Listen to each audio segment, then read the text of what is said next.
Greenland drží strategickou hodnotu v přepočtu na 78 bilionů dolarů. Nejen 4,25 bilionu dolarů v nerostných surovinách, o kterých se často mluví.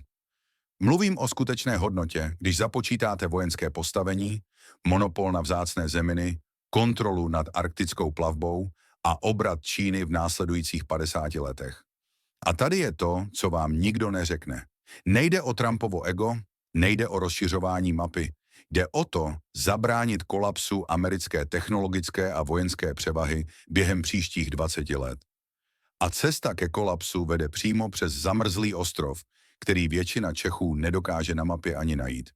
Právě teď, zatímco sledujete toto video, Čína ovládá 80% celosvětové zpracovatelské kapacity vzácných zemín.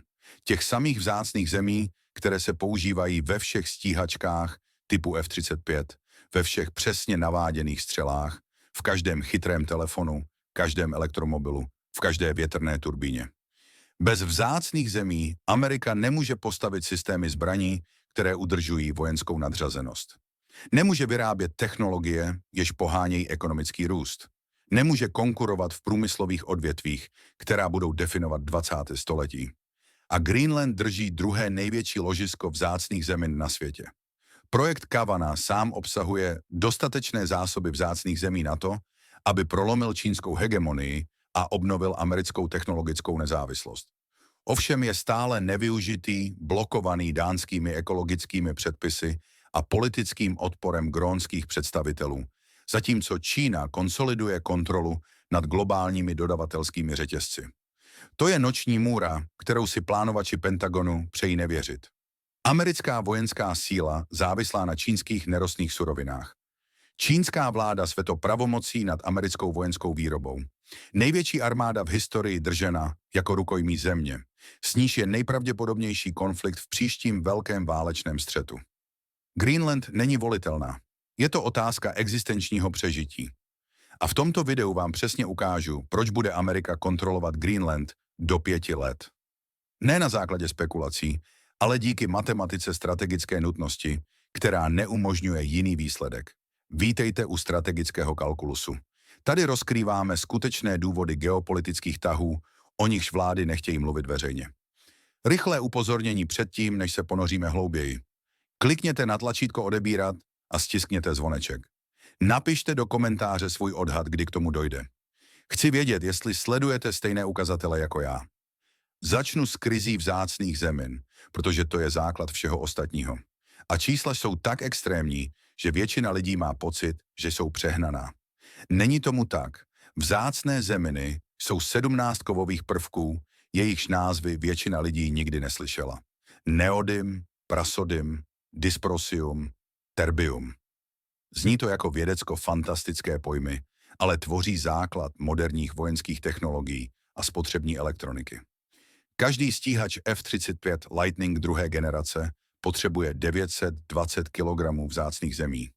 Každá ponorka třídy Virginia používá 9200 kg. Každý systém Patriot, každý satelit, každý pokročilý radar, každý přesně naváděný systém závisí na vzácných zemích pro magnety, lasery a elektroniku, která je pohání. Čína produkuje 70% celosvětové produkce vzácných zemí a kontroluje 90% zpracovatelských kapacit. To není proto, že by měla všechny ložiska, ale protože se v 90. letech rozhodla ovládnout odvětví strategickým způsobem. Zatímco Amerika a Evropa se stáhly od těžby, která je ekologicky náročná a ekonomicky marginální. Teď je toto rozhodnutí zbraň. V roce 2010 Čína omezila vývoz vzácných zemí do Japonska během sporu o území. Japonský průmysl čelil okamžitému kolapsu dodavatelského řetězce. V roce 2019 Čína pohrozila, že přeruší vývoz vzácných zemí do Spojených států během obchodních jednání. Hrozba byla jasná. Bez vzácných zemí žádné F-35, žádné pokročilé střely, žádná high-tech vojenská technika. Pentagon na toto zranitelné místo upozorňoval už přes 10 let. Každý dokument o vojenské strategii, každé svědectví v kongresu, každé utajené briefing se vrací k jednomu děsivému faktu. Amerika nemůže udržet soupeření velmocí, pokud bude závislá na dodávkách vzácných zemin z Číny. Grónsko však tuto rovnováhu úplně obrací na ruby. Ložisko kina obsahuje 1500 tisíc metrických tun oxidu vzácných zemin. To je dost na to, aby pokrylo potřeby amerického obranného sektoru a technologií na desítky let a přitom prolomilo čínskou cenovou sílu.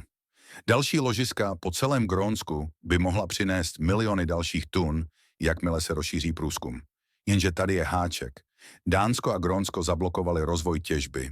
Parlament Grónska zakázal v roce 2021 těžbu uranu, což de facto zničilo projekt Quantifield, protože uran je vedlejším produktem při těžbě vzácných zemin.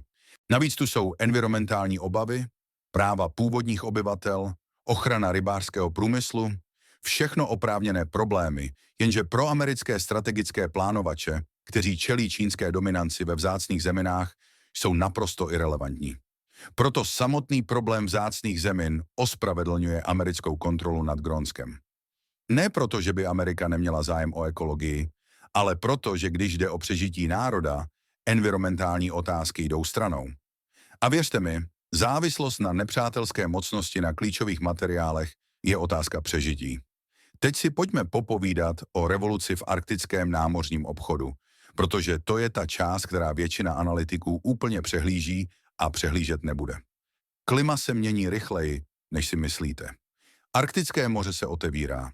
Ne za 100 nebo 50 let, ale už teď během příštího desetiletí. Severní průjezd přes Rusko je už 4 měsíce v roce bez ledu. Do roku 2035 odhadují vědci, že bude možné plout přes Arktidu bez ledu po celý rok 6 až 8 měsíců v roce. Do roku 2050 bude Arktické moře průjezdné celoročně.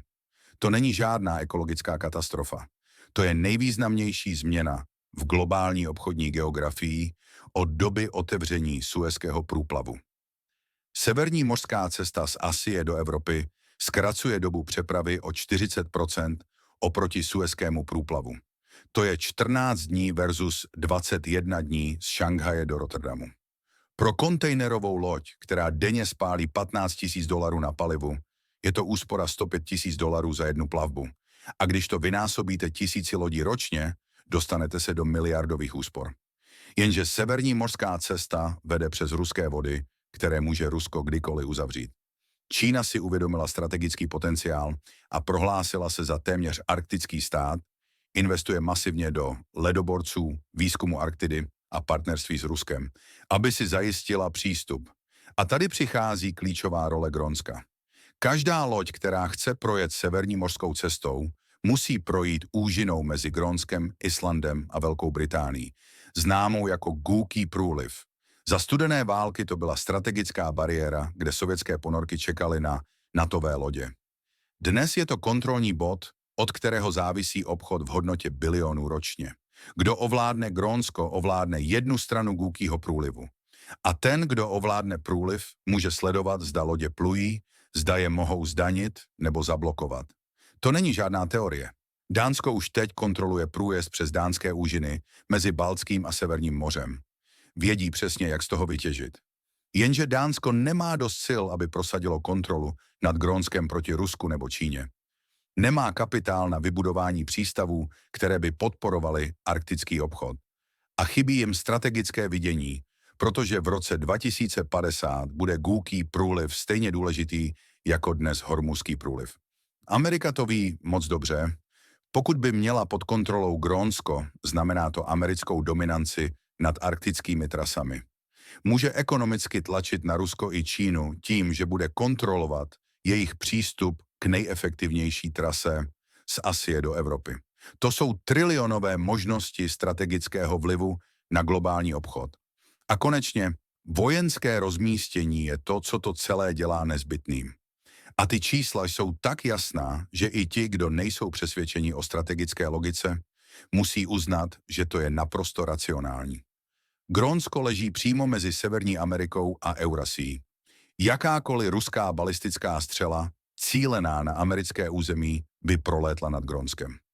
Jakákoliv čínská raketa mířící na západní pobřeží by se přiblížila k vzdušnému prostoru Grónska. To je jednoduchá geografie. Nejkratší cesta z Moskvy do Washingtonu vede přes severní pól, což znamená překročení území Grónska. Pufix Space Base, americká základna na severu Grónska, je nejdůležitějším radarem v systému protivzdušné obrany Spojených států. Tento radar dokáže poskytnout upozornění na vypuštění balistických střel zhruba od 15 do 20 minut před nárazem. To je rozdíl mezi tím, když máte čas na reakci, a situací, kdy vás překvapí útok bez možnosti se bránit. Ale Pufix existuje jen proto, že Dánsko to umožňuje na základě dohody o obranné spolupráci z roku 1551. Dánsko by teoreticky mohlo tuto dohodu ukončit nebo omezit americké aktivity. V praxi to ale pravděpodobně neudělají. A v praxi to neudělají není důvodem pro strategické plánování v otázkách jaderné pohotovosti. Strategičtí plánovači potřebují jistotu. A jistota znamená suverenitu.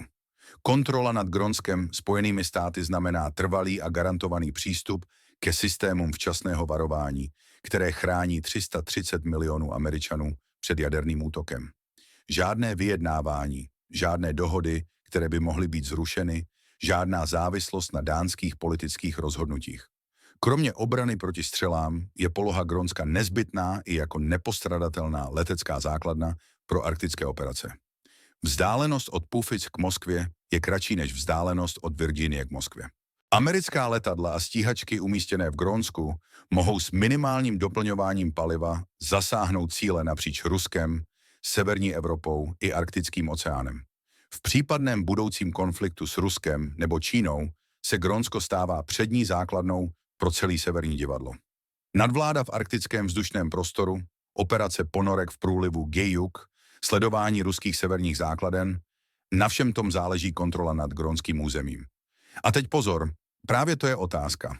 V současnosti záleží na dánském souhlasu. V krizové situaci může Dánsko čelit tlaku ze strany ostatních evropských zemí, aby omezilo americké vojenské operace, které by mohly konflikt eskalovat. Americké strategické plánování takové nejistotě nemůže přihlížet. A pak je tu strategie containment Číny, která v sobě spojuje všechny důvody, proč je Grónsko právě teď tak důležité. Čínská iniciativa Pás a stezka má za cíl vytvořit globální infrastrukturu, která sníží závislost na americky kontrolovaných obchodních trasách a institucích ovládaných spojenci USA. Polární hedvábná stezka je arktickou součástí tohoto plánu. Čína investovala do islandské infrastruktury, finských železnic, norské lodní dopravy a ruských arktických energetických projektů. Postavili už 5 ledoborců s plány na další. Zřídili arktické výzkumné stanice, ucházeli se o grónské těžební projekty a stavbu letišť. Kašle. Je jasné, jak to celé je. Čína se snaží stát se dominantní ekonomikou v Arktidě ještě předtím, než se oblast úplně otevře. Jakmile si tam Čína upevní svůj vliv a postaví přístavy, železnice a komunikační sítě, je velmi obtížné její vliv odstranit bez obrovských nákladů. Grónsko je mezera v čínském obklíčení Arktidy.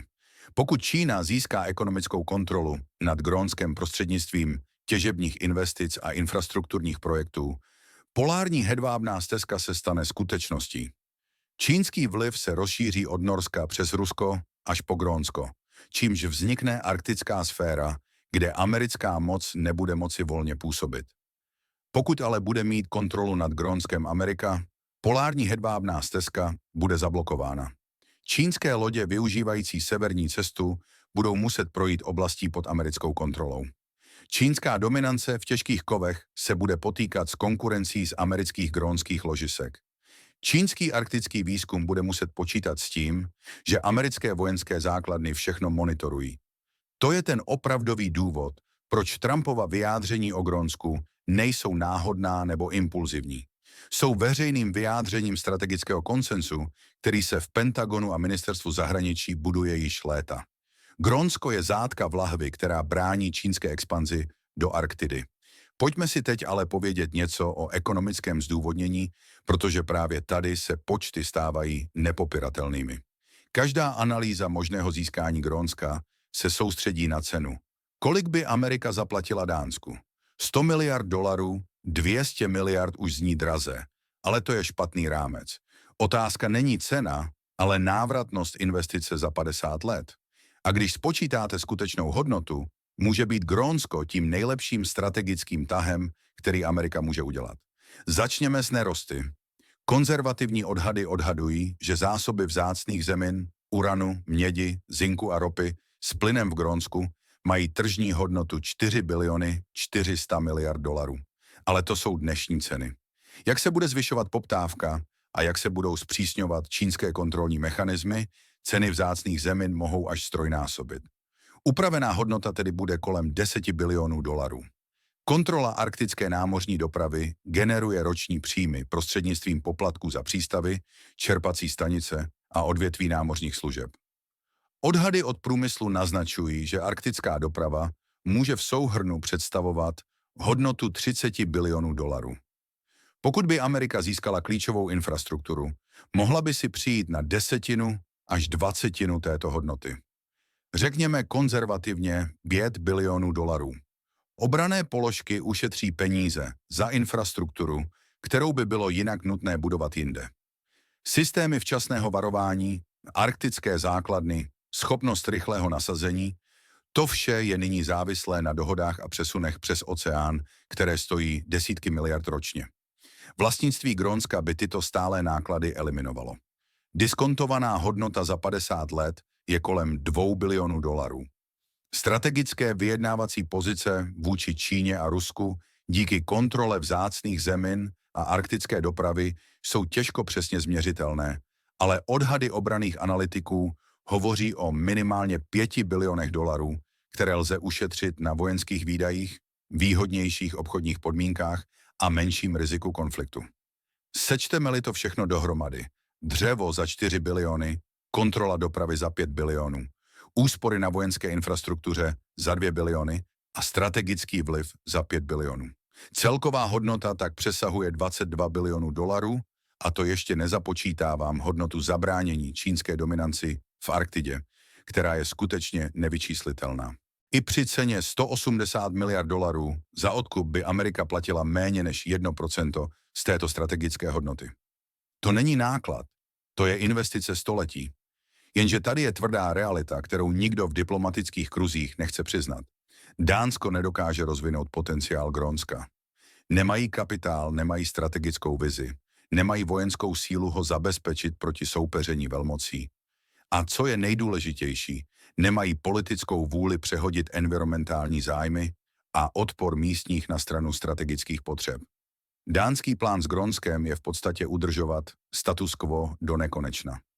Roční dotace udržují obyvatelstvo při životě, minimální rozvoj, aby se nezhoršovalo životní prostředí, postupné směřování k nezávislosti v horizontu desetiletí. Tento plán je však zcela nedostačující pro strategické reality roku 2025, roku 2050. Arktida se otevírá právě teď. Čínská dominance ve vzácných zeminách je na dosah. Ruská militarizace jejich arktického pobřeží je aktuální. Strategická soutěž, která bude definovat 21. století, se odehrává právě teď. A Grónsko je uprostřed toho všeho nedostatečně rozvinuté a zranitelné. Amerika si takovou situaci nemůže dovolit akceptovat. Ne kvůli imperialistickým ambicím, ale protože každý rok prodlení znamená rok, kdy Čína upevňuje svou moc v oblasti vzácných zemin a rok, kdy Rusko posiluje svou pozici v Arktidě. A rok, kdy se strategická hodnota přelévá na soupeře automaticky. Jak se to bude vyvíjet v příštích 5 letech? A já budu mluvit konkrétně o mechanismech, protože jsou už nyní vidět, pokud víte, kde hledat. První fáze je ekonomický tlak. To už teď vidíme. Hrozby tarifů vůči Dánsku, obchodní jednání, při nichž bude přístup ke Grónsku podmínkou výhodnějších podmínek. Americké firmy tiše ustupují od dánských partnerství. Na trzích se nyní odráží nejistota ohledně toho, jestli Dánsko zvládne udržet Greenland dlouhodobě. To vytváří finanční tlak na Kodaní. Dánsko každoročně vynakládá 500 milionů dolarů na dotace Greenlandu. Každý rok tohoto ekonomického tlaku ze strany Ameriky přináší další miliardy ztrát v obchodu a odliv kapitálu. V jistém okamžiku, nejspíš do 18 měsíců, začnou dánští voliči požadovat, aby jejich vláda situaci vyřešila, místo toho, aby dále ztrácela peníze na obranu ostrova v Arktidě, který většina Dánů nikdy ani nenavštívila. Druhá fáze je přímé zapojení Greenlandu. Americké investice, které Dánsko nemůže konkurovat. Infrastrukturní projekty vytvářející pracovní místa. Sliby statusu území s místní samosprávou a americkým občanstvím. Balíčky ekonomického rozvoje v hodnotě 50 miliard dolarů během 10 let. Názory Greenlandců jsou už teď rozporuplné. 48% chce nezávislost na Dánsku, ale 85% zároveň odmítá americkou anexi. To není rozpor. To je nejistota ohledně možností. Když Amerika nabídne jasnou alternativu, nezávislost s americkým partnerstvím a vážnými penězi za ním, názory se změní. Pravděpodobně jsme 12 až 24 měsíců od referenda, kde budou voliči volit mezi pokračováním dánské správy s minimálním rozvojem a americkým partnerstvím s masivními investicemi. Výsledek je předvídatelný.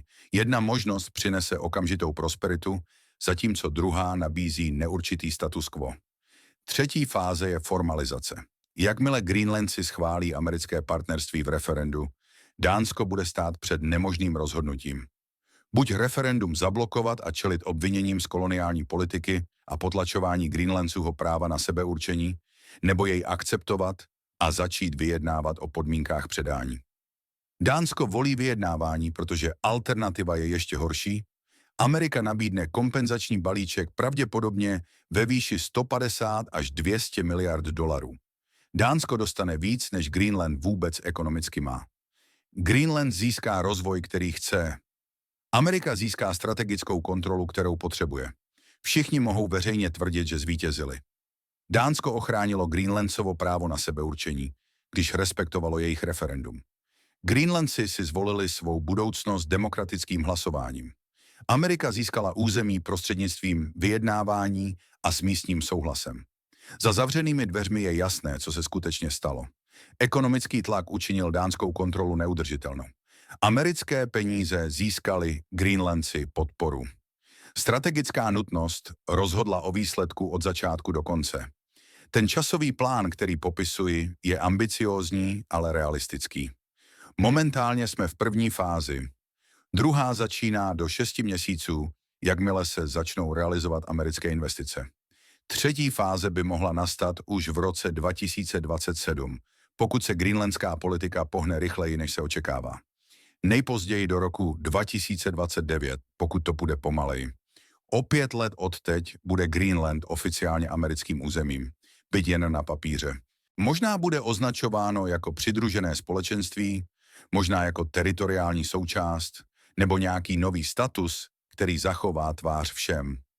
Název nezáleží. Důležité je, že americké základny se rozšíří. Americké firmy začnou těžit minerály.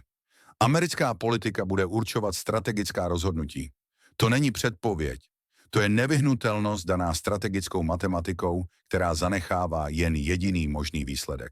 Amerika potřebuje Greenland víc než Dánsko, aby si udržela kontrolu.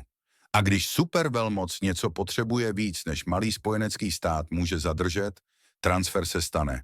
Buď jemně a nenápadně, nebo tvrdě, pokud bude třeba. Ale stane se. A tak tady to máte. 37 trilionů dolarů ve strategických investicích maskovaných jako územní akvizice. Nezávislost na vzácných zemičkách v hodnotě 10 trilionů. Kontrola arktické námořní dopravy v hodnotě 5 trilionů. Vojenské pozice v hodnotě 2 trilionů. Čínská containment strategie s nevyčíslitelnou strategickou hodnotou. A to všechno se děje právě teď. Zatímco se lidé přou, jestli je to vůbec možné, jestli je to legální nebo jestli Dánsko dovolí, na tom nezáleží. Strategická nutnost na rozdíl od právních rámců nebo diplomatických preferencí neřeší nic takového. Prostě najde cestu. Tvé úlohou je to vnímat dřív, než se to stane zřejmé všem ostatním. Je třeba pochopit, že když velmoci čelí existenční závislosti na zdrojích a strategické zranitelnosti, zlikvidují tyto slabiny bez ohledu na náklady. Grónsko se stane americkým územím. Otázka je jenom, jestli si to viděl dřív, než se to stalo veřejným tajemstvím. Pokud ti tahle analýza otevřela oči a ukázala, co skutečně pohání současnou situaci, smáčkni tlačítko odebírat, napiš do komentáře svůj odhad, jak se to bude vyvíjet a podívej se na mou analýzu, jak to ovlivní NATO. Protože právě to bude další krizový bod, který většina lidí zatím nevidí. Díky za sledování. Uvidíme se u příštího videa.